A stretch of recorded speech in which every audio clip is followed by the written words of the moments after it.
Does your antidepressant kind of work? If you feel better but not good or normal after starting a new antidepressant or starting on antidepressants for the first time, you're probably experiencing what's known as a partial response. This can be very frustrating, and unfortunately, many people assume that this partial response is the best they're going to get, especially if their doctor hasn't fully explained the possible outcomes of trying antidepressants. Also, a doctor that's rushed or less than thorough may not ask you enough questions or the right questions to realize that your response to the antidepressant is only partial. Hi, I'm Deborah Gray, creator of Wing of Madness Depression Guide. As always, if this video has been helpful, please consider liking it and subscribing to see more videos about living with depression. It's very important to remember that you have a right to complete remission from depression on your antidepressant. It's not asking too much. That is what is supposed to happen. If your doctor makes you feel that you should be satisfied with just not being suicidal anymore or with feeling somewhat better, find another doctor. Fortunately, there are a few options to consider when you get a partial response to an antidepressant. Number one is increase the dosage. In many cases, doctors will start a patient off on a low dose of an antidepressant, especially if there's some concern about how well the patient will tolerate the medication or the side effects. Most antidepressants have several possible dosage levels.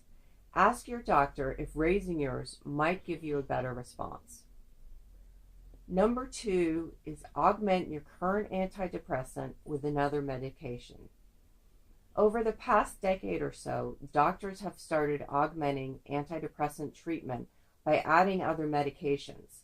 In some cases, this medication is an antidepressant, and in other cases, doctors will add an anti-seizure or antipsychotic medication.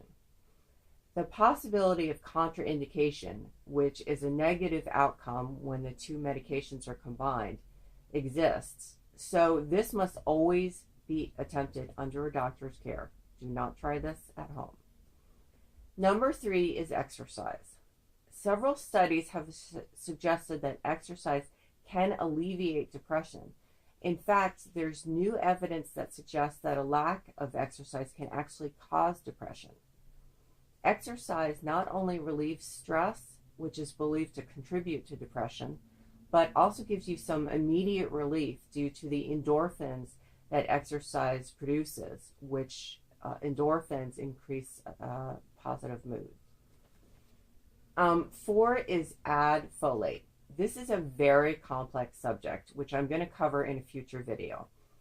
Basically, it's believed that some people with a specific genetic mutation are unable to process folic acid into folate. A deficiency of folate can lead to multiple health problems, including depression. Although the type of folic acid that you need to take if you have this genetic mutation is a specific form called L-methylfolate, taking regular folic acid or increasing your intake by eating foods rich in folic acid might make a difference. Folic acid, just regular folic acid, is cheap, by the way, so it won't cost you that much to try. Talk to your doctor first. You want to ensure that the folic acid will not contraindicate with your antidepressant or other medication you're taking. It's unlikely, but better safe than sorry. In addition, as always, your doctor needs to be apprised of any substance you're using to augment your medication treatment, even supplements. 5 is try a new antidepressant. Although I've listed this option last, it's not necessarily the last thing you should try.